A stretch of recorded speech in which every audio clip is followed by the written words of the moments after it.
Hi అండి, నమస్తే. అందరికీ శివాయ. ఈరోజు మన వీడియో స్త్రీమూర్తి గురించి. మన సనాతన ధర్మంలో స్త్రీమూర్తికి ఒక ప్రత్యేకమైన స్థానం ఉంది. అలాగే ఎన్నో బాధ్యతలు, మరెన్నో కట్టుబాట్లు.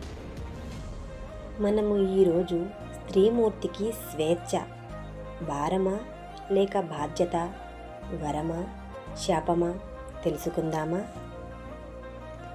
ఇంటిని చూసి ఇల్లాలిని చూడు అంటారు పెద్దలు. బిడ్డలు సన్మార్గంలో నడవాలన్నా, తన భర్తకి సమాజంలో మంచి పేరు రావాలన్నా, తన వంశీయులు ఉద్ధరించబడాలన్నా అది స్త్రీమూర్తి చేతిలోనే ఉంది.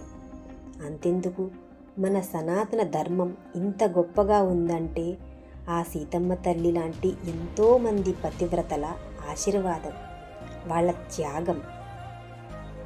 నేనైతే మాత్రం ఎక్కువ బాధ్యత ఆడవారికే ఉందని చెప్తాను.